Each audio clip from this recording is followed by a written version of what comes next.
Um outro tipo de função potência, que é a classe de funções que nós estamos estudando, são aquelas com expoentes negativos, ou seja, são funções da forma x elevado a n com n negativo. Você pode ter, por exemplo, x elevado a menos 2, que é a mesma coisa de 1 sobre x ao quadrado. Lembre-se que o expoente negativo, o efeito dele é trazer a expressão para o denominador. Essa é a única função do expoente negativo em termos operacionais. Então, não vou entrar em detalhes da dedução da expressão para esse tipo de integral, mas eu posso dizer para você que ela é exatamente a mesma expressão que você utiliza para o caso de expoentes positivos, como a gente fez na aula anterior. Então, sabendo disso, fica muito simples você calcular qualquer integral indefinida com expoente negativo. O que é que você vai fazer? Como você reconhece um expoente negativo se ele não aparecer explicitamente? Basta olhar se a potência está no denominador.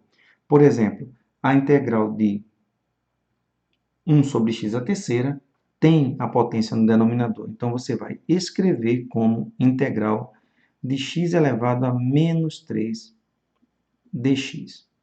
E agora utilize essa expressão.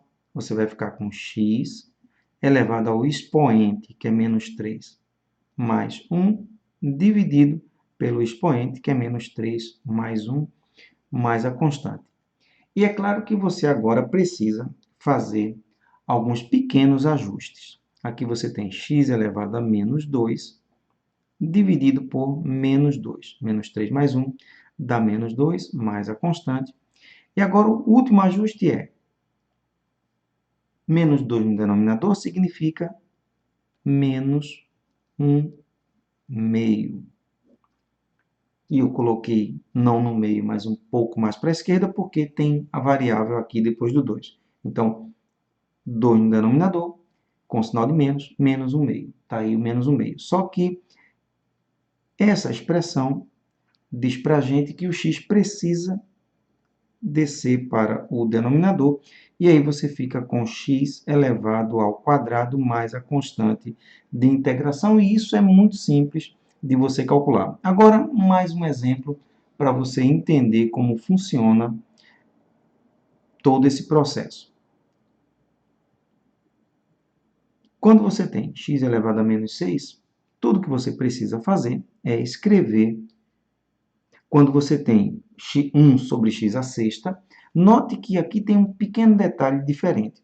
Na primeira expressão, nós colocamos o dx separado da função, mas é muito comum você encontrar o dx no numerador, porque você pode pensar em 1 vezes dx como sendo apenas dx.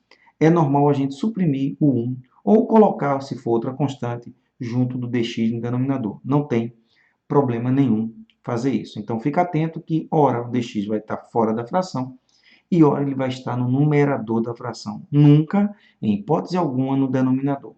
Então, quando você tem x à sexta no denominador, você já sabe que é x a menos 6 dx. E aí você utiliza a fórmula estudada anteriormente. Você tem x a menos 6 mais 1, dividido por menos 6 mais 1, mais a constante de integração. Isso dá para você como resultado x elevado a menos 7 dividido por menos 7 mais a constante de integração. E, finalmente, nós temos menos 7 no denominador. Isso significa que você está trabalhando com menos 1 sobre 7. E x a menos 7, quando você o escreve, né, como potência com expoente positivo, você precisa tirar esse menos daqui e vai ficar x elevado à sétima, passa para o denominador, fica positivo, mais a constante de integração. Então, você não vai ter dificuldade nenhuma para calcular potência, integral de potência com expoente negativo. Até a próxima aula.